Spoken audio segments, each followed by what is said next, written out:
día de hoy tenemos un invitado muy especial. Él es el maestro José Antonio del Pino Fernández, que es el primer secretario y jefe consejero de Educación de la Embajada de Cuba. Tiene también estudios de licenciatura en Historia y Geografía, y su maestría es, por supuesto, en temas educativos. Por eso es que se especializa en la educación cubana como un bien público, y es de lo que nos viene a hablar el día de hoy. Sin más preámbulos, le damos la palabra al maestro del Pino, por favor.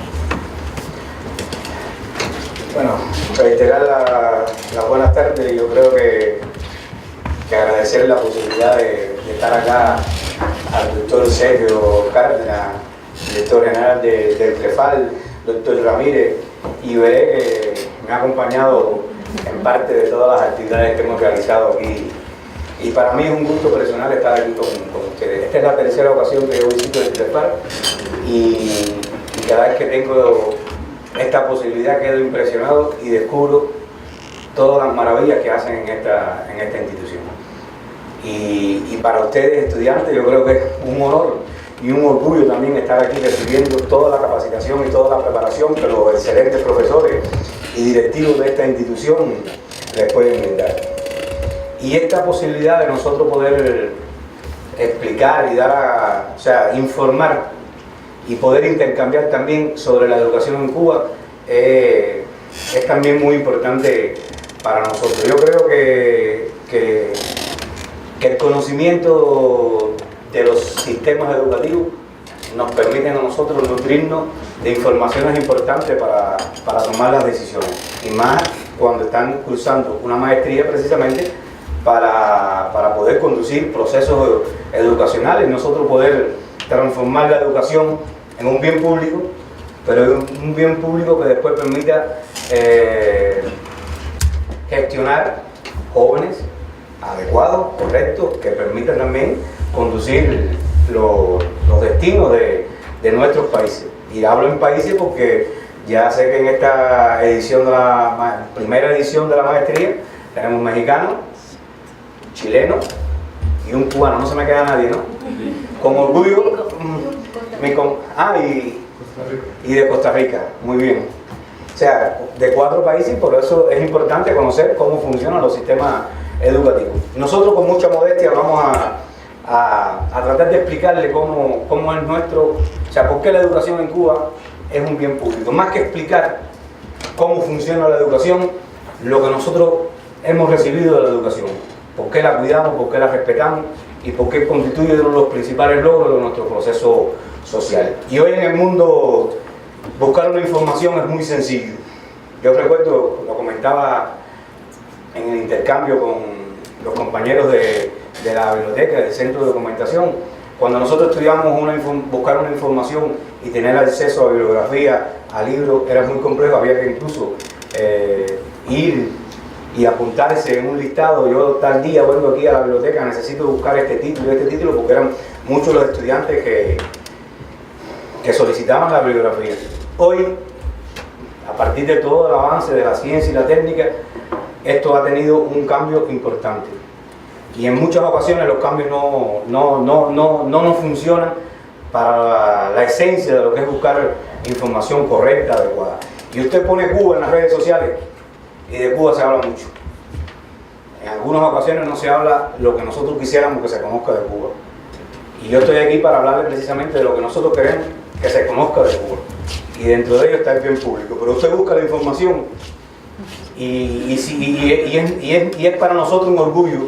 Cuba se identifica en el mundo entero y es bien reconocido por sus hermosos paisajes, sus playas, su música, por supuesto, el ron cubano, el habano, y todo eso es verdad y forma parte de nuestro orgullo. Nosotros conversamos aquí con muchos mexicanos y le decimos: ¿usted fue a Cuba? Sí. ¿Y de dónde fue? ¿Fue a Varadero? ¿Fue a La Habana y fue a Tropicana? Bueno, tú fuiste a algo de Cuba. A las cosas más emblemáticas, tengo que decirle que es impresionante. Pero siempre decimos, Cuba es más que eso. Cuba es un país humilde, un país comprometido, un país responsable, que nos hemos propuesto un modelo social donde predomina el humanismo y donde el hombre tiene la prioridad y donde el hombre es la fortaleza principal que tiene nuestro proyecto social. Aunque todo eso que está ahí es verdad y a todos nos gusta, ¿no? No hay ninguna discusión ni ninguna preocupación.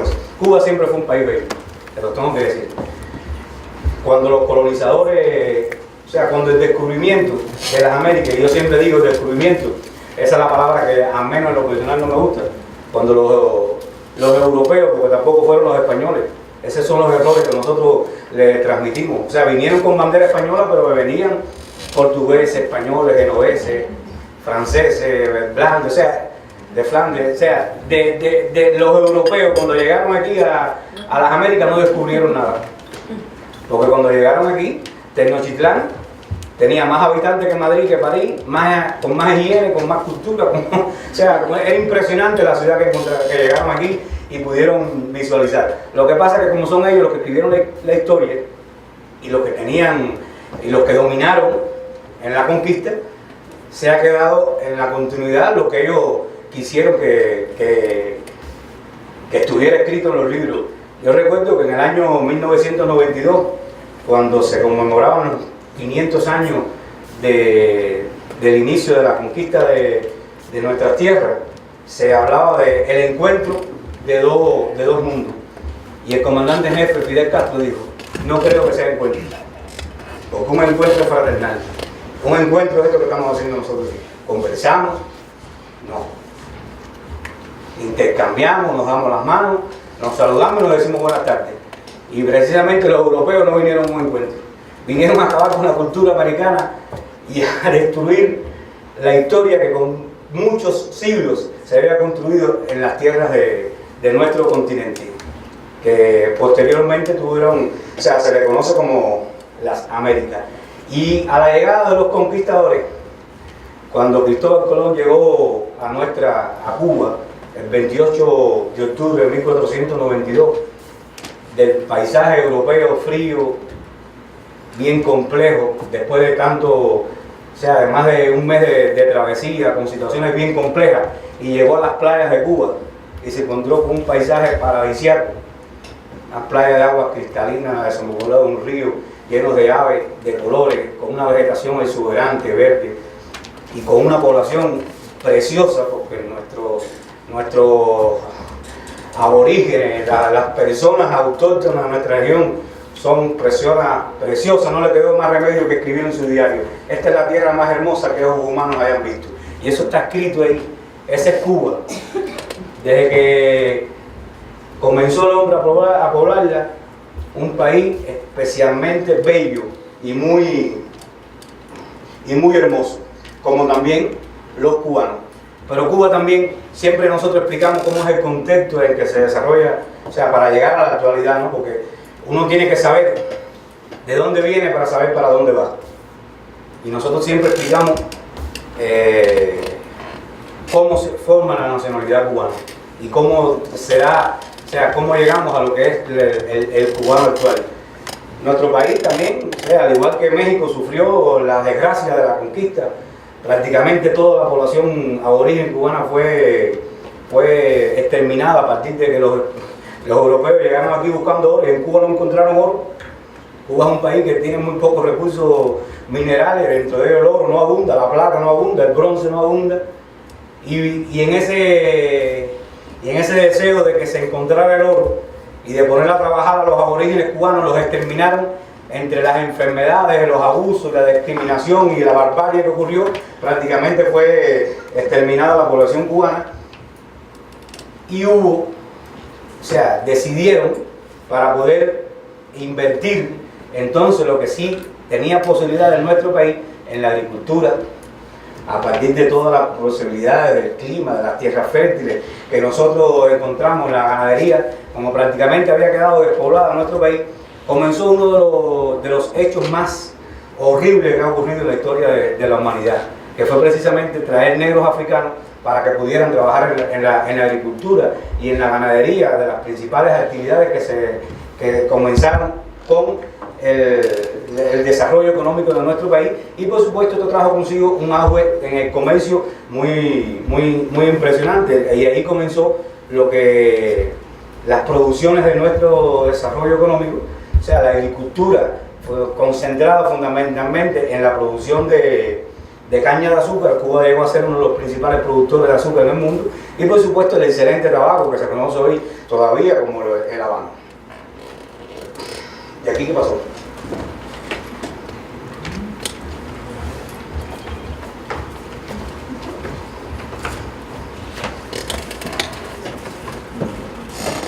Ya. Parece que puse el dedo en el lugar adecuado.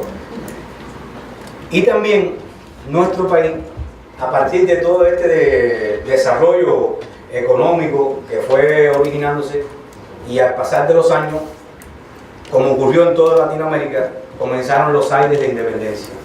Dejó de ser la población cubana, o sea, aquel emigrante europeo que llegó, y comenzó a gestarse el criollo. El criollo era el cubano, o sea, por supuesto, derivado de la mezcla del africano, del aborigen que teníamos en nuestro país, y el europeo que vino.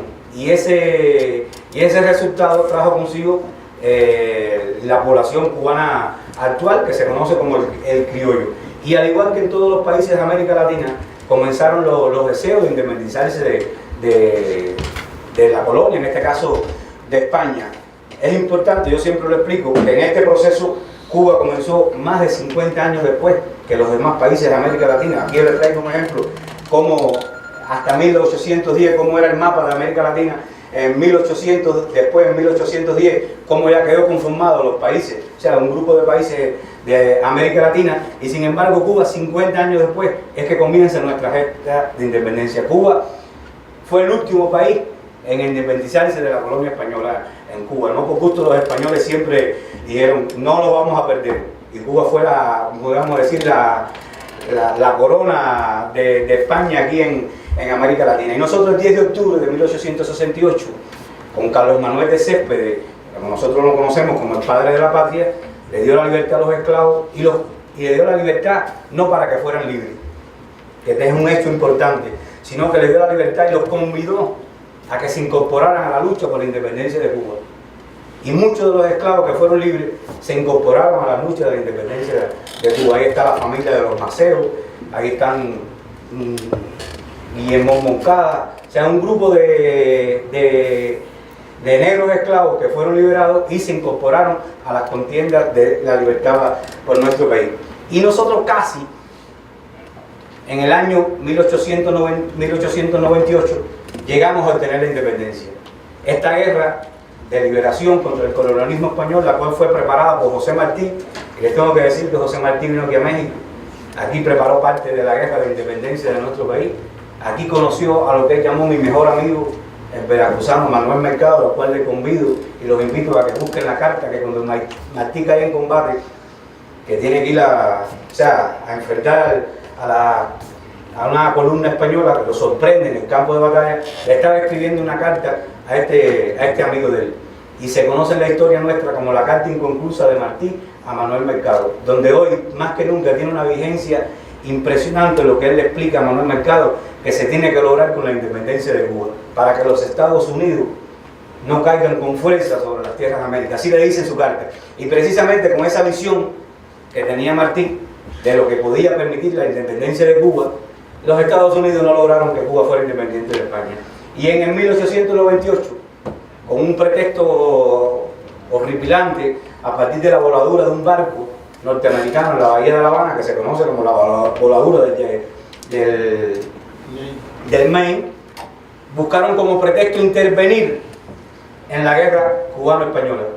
Y cuando ya los cubanos estaban listos para derrotar a los españoles, se hizo lo que se conoce como la intervención militar norteamericana, derrotan a la flota del almirante Cervera en Santiago de Cuba, interviene en la isla y no le deja al Ejército Libertador cubano obtener la independencia. Y ocurre entonces después de esto uno de los fenómenos en nuestra historia de Cuba más desagradable, que es la intervención norteamericana en nuestro país, que duró hasta 1902.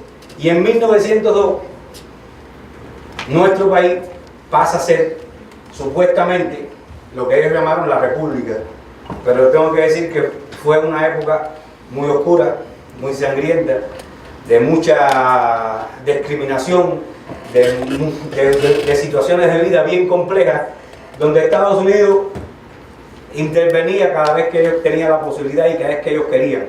y que se conoce como la enmienda Platt. Yo les traigo aquí para que vean que un hecho tan vergonzoso y tan garrafal que ocurrió, como los marines norteamericanos, después que salieron de una fiesta a altas horas de la madrugada, se treparon en la estatua de José Martí en el Parque Central de La Habana y hicieron sus necesidades ahí encima esto trajo una gran indignación para nuestro país y el pueblo entero, no, por supuesto, grandes protestas y siempre en toda la etapa esta bien compleja existieron movimientos de lucha para enfrentar todas las tiranías estas corruptas, demagogas, que trajeron al país en la mayor extrema pobreza. Nosotros siempre presentamos esto, cada vez que explicamos. O sea, para llegar a la Cuba de hoy, ¿saben qué cosa era la Cuba antes del año 1959? Porque este es el proyecto social cubano. O sea, nosotros en el año 1959 solamente en Cuba existían 3 universidades. Nosotros teníamos 5 escuelas para la formación de maestros. 9.000 maestros sin empleo, no tenían trabajo. Y prácticamente el 25% de la población cubana no sabía leer y no sabía escribir. Solamente teníamos 3.000 médicos. Algunos datos estadísticos de lo abominable que era la existencia para el cubano en estas épocas de dictadura. La mortalidad infantil era de cada 1.000 niños que nacían vivos, morían 50. Y por ejemplo, solo la carrera de medicina se estudiaba en la Universidad de La Habana. Y por supuesto tuvimos la oportunidad de contar con un grupo de jóvenes valerosos, dirigido por nuestro comandante en jefe, que en el año 1953, cuando se cumplían 100 años del nacimiento de José Martí, nuestro apóstol, precisamente se sublevó en armas contra la dictadura de Fulgencio Batista, uno de los grandes dictadores, opresores, asesinos que tuvo esta etapa de la neocolonia, que es como nosotros le llamamos.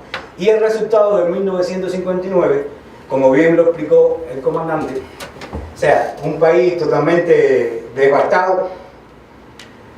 ¿Cómo poder transformar una sociedad humana, justa, con oportunidades y posibilidades para todos?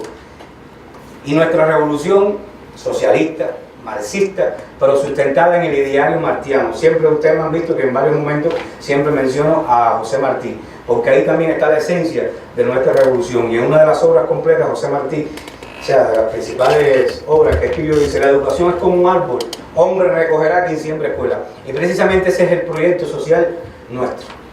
La educación, el humanismo y lograr una sociedad más justa. Y comienza, o sea, llega el año 1959, triunfa la revolución, la situación bien compleja en que nos encontramos, y yo me detengo porque la obra de la revolución es impresionante y abarcó muchas etapas de la sociedad y de la economía. Nosotros nos vamos a concentrar en los temas que tienen que ver con la educación. En primer lugar, la educación en Cuba en el año 59, muy compleja, dividida, cientos de colegios, cientos de instituciones privadas, donde tenían la posibilidad de acceder a ellas eran las personas, o sea, de la clase adinerada, y sin embargo, la población normal, la población de a pie, sin ningún tipo de posibilidad.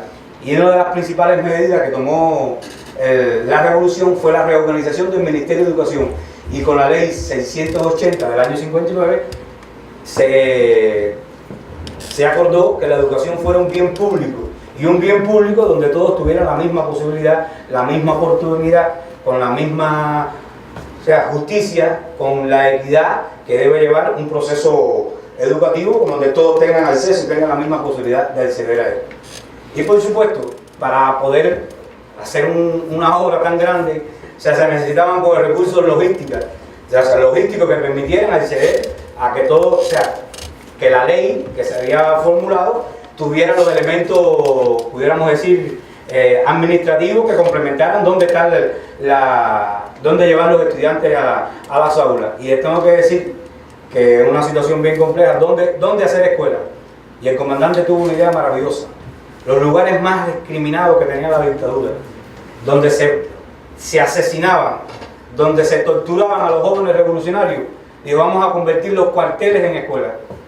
Y 69 cuarteles de la tiranía de Batista se convirtieron en escuelas. Y yo los menciono porque a lo mejor 69 no es el número importante para un país de escuelas, pero ahí se convirtieron en las banderas de los proyectos educativos cubanos. Yo les puedo decir que hoy se conoce, donde estaba la principal madriguera del ejército de Batista, lo que era el cuartel de Columbia, hoy se conoce como Ciudad Libertad. Si alguno ha tenido la posibilidad de estar ahí en La Habana, ir a lo que es el complejo educativo Ciudad Libertad, con más de 25 instituciones educacionales dentro de este complejo. Y en Santiago de Cuba, donde estaba el segundo cuartel más importante del ejército de Batista, o sea, el cuartel Guillermo Moncada, se convirtió en lo que es hoy la ciudad escolar 26 de julio. De hecho, ahí está, hay una foto muy famosa de nuestro comandante Camilo Cienfuegos, que le preguntan ¿cómo lo vamos a hacer?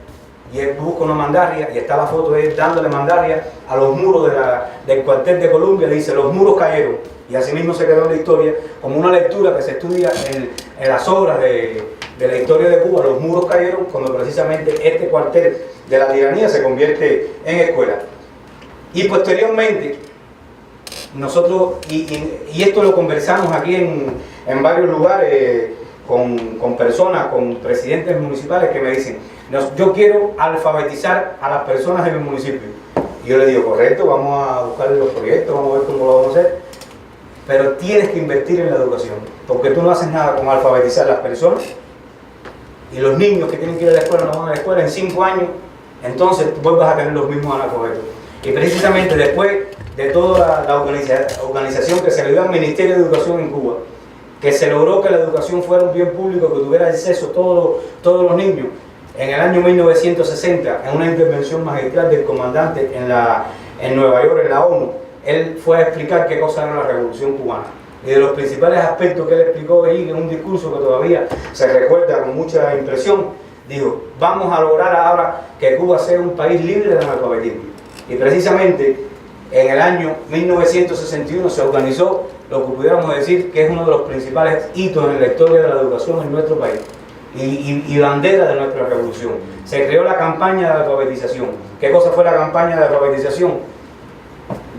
Cientos de jóvenes de cualquier tipo de procedencia, con los conocimientos altos para enseñar, para lograr que las personas aprendan a leer y escribir, fueron a los lugares más complejos de nuestro país, a las montañas, a las zonas más intrincadas, a las ciénagas, y se convirtió Cuba entonces el 22 de diciembre de 1961, cumpliendo la palabra del comandante que en un año iba a lograr que en Cuba todo el mundo supiera leer y escribir. En Cuba se declaró por la UNESCO territorio libre del alfabetismo. Y ese es el sustento que nuestro bien público de la educación lo logramos, o sea, llegar a nuestros días. ¿Por qué? Yo les expliqué ahorita cómo nos encontramos nosotros cuando triunfó la revolución. Ese es el resultado de la inversión del proyecto social cubano en la educación. Nosotros tenemos hoy en estos momentos más de 78 universidades y centros de investigación y centros científicos. Tenemos 22 escuelas para la formación de maestros. Más de 250.000 personas trabajamos en el área de la educación. El analfabetismo en Cuba prácticamente cero. En Cuba todo el mundo sabe leer y escribir desde el año 61. De 3.000 médicos que nosotros teníamos en el año 59, nosotros contamos hoy con 300.000. Y siempre lo explicamos. Cuando en el mundo entero hay personas dirigentes y presidentes de países que reciben hasta el Premio Nobel de la Paz, cuando tuvieron 8 años de gobierno, estuvieron 8 años en guerra, y lo que llevan al mundo entero para resolver los problemas son portaaviones, aviones, cañones, soldados y los marines para desembarcar. Y nosotros, Cuba, un país del tercer mundo, pobre, subdesarrollado, con una situación económica bien difícil, bloqueado por el imperialismo norteamericano, que más adelante vamos a hablar del bloqueo, lo que lleva para resolver los problemas del mundo y ayudar, precisamente son soldados pero de bata blanca, médicos, enfermeros, a los lugares más complejos. Les puedo mencionar lo que ocurrió hace 4 años en el continente africano con el brote de ébola, que ustedes saben que es un virus letal. Bueno, allí fueron los médicos cubanos y ayudaron y contribuyeron de forma bien sostenida a resolver la situación de este virus. Y hace 8 meses aquí, cuando el 19 de septiembre, la desgracia de del sismo que afectó varios estados aquí del país, una brigada médica con 42 especialistas cubanos vino aquí al estado de Oaxaca a brindar ayuda, a brindar un servicio de hermandad y de solidaridad, que es la parte del proyecto social que ha contribuido a nuestra revolución. Por ejemplo, la mortalidad infantil la tenemos hoy en 4,2 de mortalidad infantil. Es un nivel estadístico de un país desarrollado del primer mundo, que solo lo logran muy pocos países en Europa y por supuesto Japón, Corea, algunos países de estos desarrollados. Y nosotros, de una facultad de ciencias médicas, solamente existía la carrera de ciencias médicas en la Universidad de La Habana, hoy contamos con 21 universidades que preparan a los prestigiosos médicos cubanos que hoy brindan servicio para nosotros y otros países del mundo. Ese es el proyecto social y ese es el resultado de la obra de la revolución, invirtiendo en la educación. Por eso es que nosotros siempre explicamos que la educación es un bien público, porque tenemos los resultados para poder ilustrarlo. Ahora, esto no solo es porque uno lo quiere hacer, esto se necesita recursos, se necesita respaldo, es precisamente reconocido por el Banco Mundial, por la UNESCO y la oficina la ONU. Cuba es el país de Latinoamérica que más invierte en la educación, casi el 13% del Producto Interno Bruto, y el 27% del gasto público que se produce en nuestro país es dedicado a la educación. Y aquí no solo me detengo en la educación básica general o la educación superior, aquí está incluido el deporte, porque forma parte del proyecto educativo y social cubano también, la cultura, en la formación de nuestros artistas, que también forma parte de nuestro proyecto social y desarrollo cultural nuestro. En la práctica, cómo está distribuido esta red de servicios educacionales? En Cuba nosotros tenemos 2 ministerios de educación. Yo tengo que explicarlo también porque es una de las características que nuestro proyecto ya nos ha permitido poder atender de forma más adecuada esta situación. Existe el Ministerio de Educación General, o sea, para la educación básica, y el Ministerio de Educación Superior. Y existe también el Instituto Nacional de Deporte, que atiende todo lo relacionado con la formación de deporte. En los números, o sea, a partir de la magnitud que es México, cuando nosotros lo comparamos con la población de Cuba, es mucho menor. O sea que cuando decimos que tenemos una matrícula de 1.700.000 niños, pues eso, la Ciudad de México solo tiene más de 4 millones de niños que asisten diario a clase. O sea, no es comparar los números, pero sí para entender qué representa en Cuba 1.700.000 niños, aproximadamente el 4% de la población, y 180.000 estudiantes en la educación superior en curso regular diurno, porque también tengo que decirle que la educación superior tiene otras modalidades, igual que lo tiene por supuesto México, para la formación de nuestros especialistas.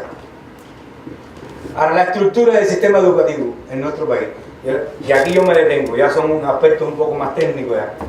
En la educación general básica, a partir de nosotros lo hemos organizado, por supuesto, el Ministerio de Educación, que traza las políticas, organiza los objetivos, las direcciones municipales o las provinciales que lo aplican a nivel de provincia, las direcciones municipales que lo aplican a nivel de municipio, y siempre nosotros decimos que el proceso más importante que ocurre en todo el tránsito de la educación es lo que se está produciendo en el aula.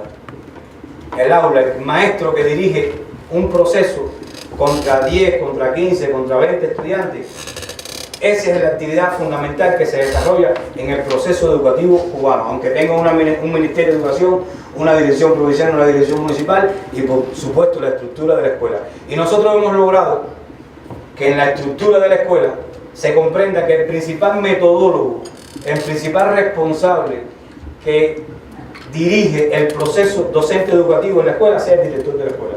A partir de que esta persona tenga todos los conocimientos y todas las posibilidades de lo metodológico, lo didáctico, lo formativo y lo educativo para dirigir el proceso. ¿Qué nos permite a nosotros esto? Que que como pudiéramos decir, como un lineamiento de nuestro Ministerio de Educación, que todas las personas que están en la actividad directa al proceso docente educativo provengan de la formación pedagógica, porque solo no es transmitir conocimientos. Nosotros en la educación siempre incorporamos José de la Luz y Caballero, uno de nuestros principales pedagogos, dijo que instruir puede cualquiera, educar solo quien sea un evangelio vivo. Y a partir de este sustento, nosotros siempre defendemos que lo que se produce en el aula tiene que ser un proceso docente educativo, pero que sea la intención, pero que sea la educación. Por eso siempre defendemos que en el desarrollo de la actividad docente, el que está impartiendo docencia tiene que ser una persona que tenga todos los elementos didácticos, pedagógicos, metodológicos y por supuesto instructivos de conocimiento para poder transmitir el proceso. ¿Cómo está organizado el sistema educativo? O sea, ya en general por dentro, ¿cómo lo tenemos distribuido? O sea, la educación preescolar, y yo me detengo en la educación preescolar. La educación preescolar nuestra la hemos visto en dos variantes. Nosotros tenemos lo que se conoce en el mundo entero, o sea, los kinder o la guardería, que en Cuba se llama círculos infantiles. Y existe el programa Educa tu Hijo, porque todos los niños en Cuba no están en círculos infantiles. Y para los niños que no van a estas instituciones, se ha creado un programa gubernamental que se dirige desde la dirección de los gobiernos a nivel municipal, a nivel provincial y por supuesto a nivel de país, que es el programa Educa tu Hijo. Pero les explico esto porque nosotros hemos logrado en el proceso de la educación preescolar que sea un proceso también de enseñanza, que sea un proceso de adquirir habilidades, que sea un proceso de adquirir valores, porque nuestras instituciones en esta edad no solo es para cuidar a los niños. Nosotros tenemos la formación, dentro de las especialidades nuestras, la formación de educadores de círculos infantiles, o sea, para trabajar precisamente en estas edades y que logre dar los primeros elementos dentro del punto de vista de la formación, de lo cognitivo, a los niños. La educación primaria, por supuesto, desde primero a sexto grado, la secundaria básica también desde séptimo, octavo y noveno, como se conoce aquí en México, primero y segundo y tercero de secundaria básica, y la educación especial, que les tengo que decir que también nosotros tenemos dos modalidades de tratamiento en la educación especial, también como parte de la inserción a los niños con necesidades educativas especiales. Tenemos escuelas especializadas para atender a los niños que tienen estas necesidades y también los tenemos insertados en la educación general, o sea, en la educación básica. Por eso es que siempre cuando hablamos de cómo está la estructura, diseñada la estructura de nuestra educación, decimos la primaria, la secundaria básica y la educación especial, porque transita en ambas educaciones. La educación preuniversitaria, lo que aquí se conoce como prepa, la educación politécnica y la educación de adultos. ¿Qué ocurre? En la educación secundaria básica, los niños, los adolescentes, definen sus perfiles. Al momento de, o sea, se tienen en cuenta dos aspectos. O sea, lo cognitivo, lo que él ha sido capaz de expresar en sus 3 años de secundaria básica, a partir de un resultado académico de su promedio y también por la formación vocacional que él ha recibido y los intereses personales para su profesión de futuro. Porque el estudiante cuando termina la secundaria básica o va al bachillerato, al preuniversitario o va a la educación politécnica, que son enseñanzas terminales en la educación básica nuestra. Y por supuesto la educación de adultos, porque independientemente de que es un país, o sea, Cuba, que ha logrado elevar los indicadores de eficiencia, nosotros, la educación de adultos no se dedica a alfabetizar. La educación de adultos se dedica a dar, a poder lograr avanzar el resultado institucional de aquellos jóvenes que no pudieron vencerlo en el bachillerato, de aquellos jóvenes que no pudieron vencerlo en la secundaria básica. Para trabajadores que quieren mejorar y que quieren aumentar su nivel educativo. Y aquí yo, esta parte, si hay alguna situación con la educación especial, se la cedo a mi paisano porque él es director de una educación de adultos en nuestro país. Esa es la esencia de cómo está estructurado el sistema educativo de la educación básica. La educación superior, por supuesto, se encarga de la preparación profesional de los jóvenes que van a las universidades. En Cuba hay una característica en este sentido. El Ministerio de Salud Pública es el responsable de la formación de los médicos. Por lo tanto, las universidades de ciencias médicas están adscritas al Ministerio de Salud Pública y son los responsables. Tienen un departamento, un área, que es el área docente, que son los responsables de conducir los procesos en estas universidades. Lo mismo ocurre con el Instituto Nacional de Deporte, que tiene bajo su subordinación la Universidad del Deporte. De la misma forma ocurre en el Ministerio de Cultura, que tiene las escuelas especializadas nuestras de arte, el Instituto Superior de Arte, está el Instituto de Cine Latinoamericano, la Escuela Nacional de Circo, o sea, hay un grupo de instituciones que son especializadas para la formación de los temas de cultura. Y por supuesto existe el Ministerio de Educación Superior, que es el encargado del proceso de dirección en toda, o sea, en el resto de las carreras universitarias que no son estas que yo les había comentado. Nuestra matrícula, o sea, en los años de revolución, o sea, más de 55 años de revolución, nosotros hemos formado 1.374.723 jóvenes graduados de carreras universitarias. Esto es un dato que es del año 2016, ya estamos, o sea, por supuesto que los indicadores están superiores, pero nosotros aquí es importante porque como bien público de nuestra educación no hemos logrado solo que sea para nuestro país, o sea, la hemos puesto a disposición también y al acceso de jóvenes de diferentes lugares del mundo, y 57.000 jóvenes de países subdesarrollados, la mayor cantidad jóvenes de bajo nivel adquisitivo de la familia, que no tienen posibilidad de acceder a estudios en sus países, se han graduado en nuestras universidades de América Latina, de África, de Asia. O sea, es impresionante también lo que se ha podido lograr en este sentido. Y yo me detengo en un aspecto importante de la educación superior.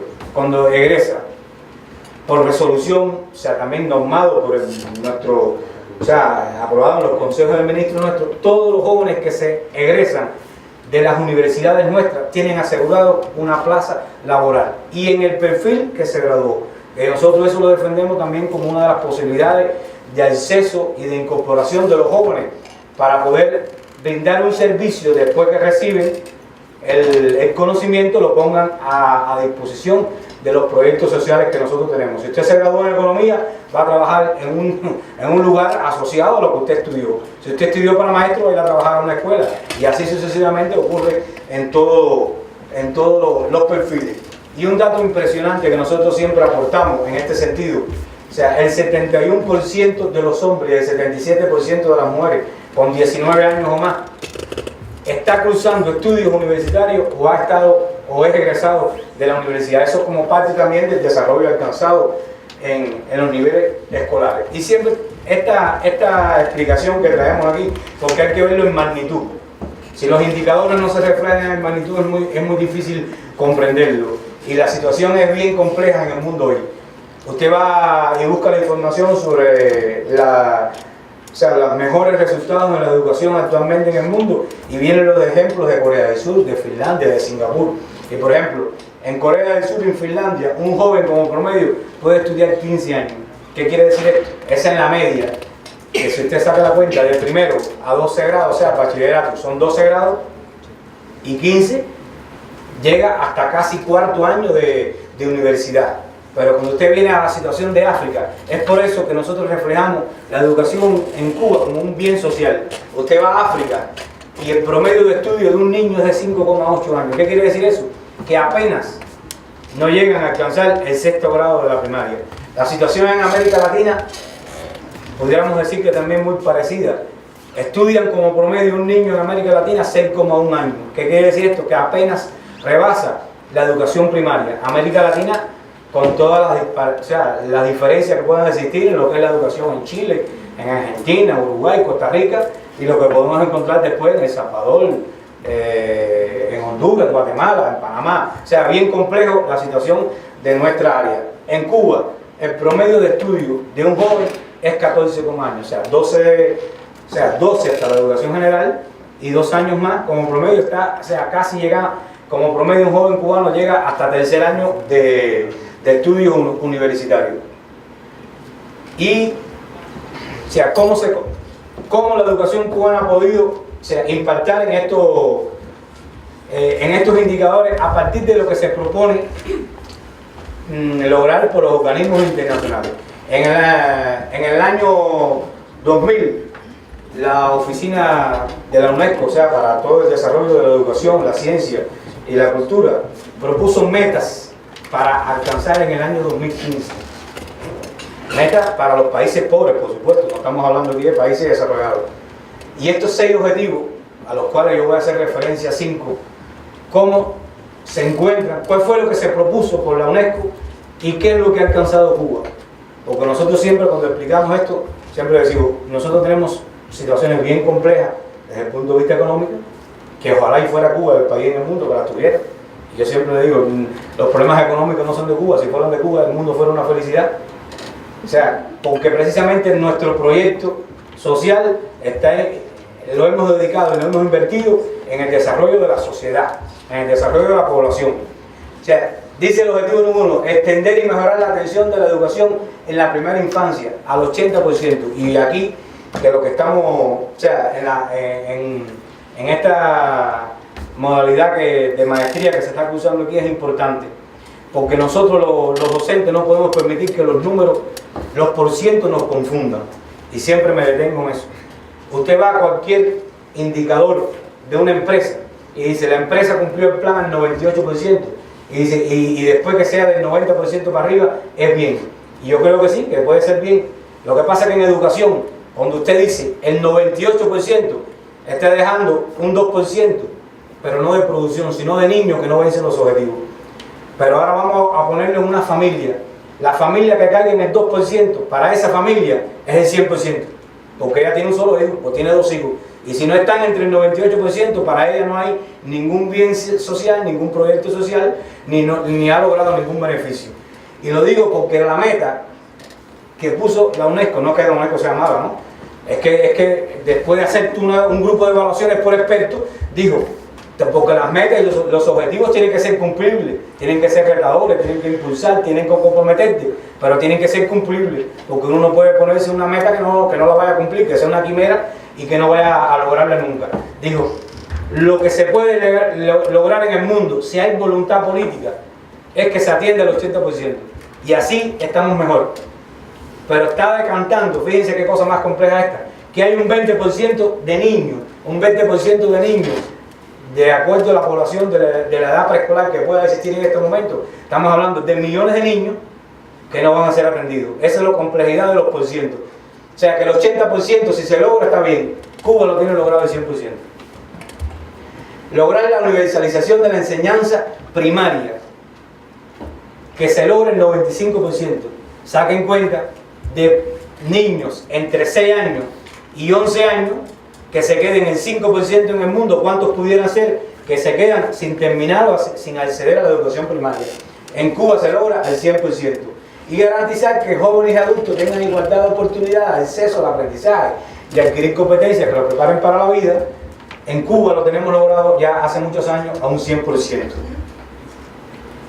En el objetivo número 4 propuesto por la UNESCO, reducir en un 50% los niveles de alfabetismo de la población adulta. A ver, en este momento en el mundo hay 850 millones de analfabetos, y el objetivo de la UNESCO para el año 2015 era disminuirlo a la mitad.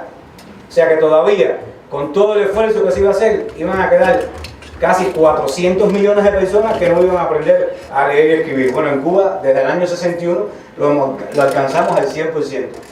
Mejorar la calidad de la educación y obtener resultados de aprendizaje mesurables. Fíjense la palabra que se utiliza, ¿no? Mesurable. Mesurable, o sea, en términos de medición de impacto no es ningún indicador, pero pudiéramos decir que mesurable es, vamos a poner, al menos mi interpretación, el nivel mínimo para vencer los objetivos en la educación en Cuba es el 60%. Pudiéramos decir que entonces para nosotros ahí estuviera la meta. O sea, un niño en Cuba con 60 puntos, o sea, pasa de grado. ¿Cómo nosotros lo hemos logrado? A partir de la medición externa, porque Cuba también la educación forma parte de los estudios de comparativo que existen en el área de Latinoamérica por las oficinas de la UNESCO, y este año nosotros estamos preparándonos, como toda Latinoamérica, para la evaluación externa de la etapa propuesta por la UNESCO. Estos que están aquí son los indicadores que se alcanzaron en el 2014, en la última medición que tuvo Cuba, a partir de obtener resultados de aprendizaje mesurables. Por ejemplo, en matemáticas alcanzamos un 67,5, América Latina un 23%. La lengua española un 80%, en América Latina 43,1% y las ciencias naturales en Cuba 77% y en América Latina 39%. Este es el resultado de lo que nosotros podemos aplicar, es sea, expresar en por qué la educación en Cuba es un bien público. Por ejemplo, el promedio mundial de un maestro para impartir clases es tener en un salón entre 30 y 40 niños. Nosotros en Cuba, como promedio en la educación, tenemos 10,5 alumnos cada un maestro. Y por supuesto que eso nos permite a nosotros, lo que sea, en lo que es la pedagogía, la atención a las diferencias individuales, el trabajo diferenciado, poder organizar mejor un proceso docente, la preparación de una clase. No es lo mismo preparar una clase para 40 niños que preparar una clase para 15 estudiantes. Y siempre buscamos en el proceso de todas las actividades, o sea, la guía de nuestro principal líder histórico, el comandante en jefe en el año 2004, expresó: solo la educación podrá salvar nuestra especie. Y hoy lo estamos viendo. Comentábamos ahorita a la hora de la comida que las personas no creen en el cambio climático, las personas no creen que la especie está en peligro, y las personas no creen en el mundo. O sea, hay mucha discusión en este sentido. Los países desarrollados, que son los que más han influido en todo este tema del cambio climático, son los que menos aportan. Y el jefe nuestro siempre nos dijo: apuesten por la educación, apuesten por la formación, apuesten para poder lograr y transformar los proyectos sociales. Esta es la presentación, y más que mi presentación, o sea, esto es lo que yo les traía para explicar. Y nosotros ahora en este proceso de tiempo que me han dispuesto para acá, poder conversar y poder intercambiar a partir de todas las dudas y todo lo que pueda surgir, porque yo creo que lo más importante de las personas es poder intercambiar, porque tenemos que cambiar. Si nosotros que somos pedagogos tenemos que salir de la clase esa tradicional de que yo soy el maestro más importante, yo te explico y tú tienes que hacer caso a lo que yo te estoy diciendo, después yo te hago una prueba y tú me contestas lo que yo te dije a ti en la clase, y si no me lo haces así, estás desaprobado. Y ese es el gran cambio que tiene que ocurrir en la educación, en el desarrollo del proceso docente. Y es donde nosotros en nuestro país, que también, al igual que en todo, o sea, en todo el mundo, estamos en un proceso de perfeccionamiento. A partir de que la educación tiene que ser dinámica, la educación tiene que incorporar todos los avances de la ciencia, todos los avances sociales y los entornos complejos que se van desarrollando. El miércoles de esta semana tuvo una reunión importante en nuestro país, que fue el Consejo de Ministros, y la ministra de Ciencia, Tecnología y Medio Ambiente nuestra decía: nosotros podemos avanzar y ser el país más económicamente desarrollado del mundo, pero si no apostamos porque el cambio climático, porque el desarrollo sostenible y todo lo que pueda influir en el mundo este moderno, lo incorporemos al desarrollo social, no vamos a triunfar. Cuba es una isla y está sentenciada en el 2050, si es verdad que va a subir 50 centímetros el nivel del mar, nosotros vamos a tener ciudades costeras que van a estar inundadas y van a desaparecer. Por eso somos uno de los países que más estamos abogando porque el tema del cambio climático sea de conciencia, sea de incorporarlo y sea parte del trabajo que hay que hacer con las nuevas, o sea, con los niños, con los jóvenes, para educarlos en un mundo que verdaderamente pueda ser habitable, ¿no? Y habitable y bien, con tranquilidad, o si no las complejidades son muy difíciles. No sé, veré, hasta aquí era mi explicación, mi intervención.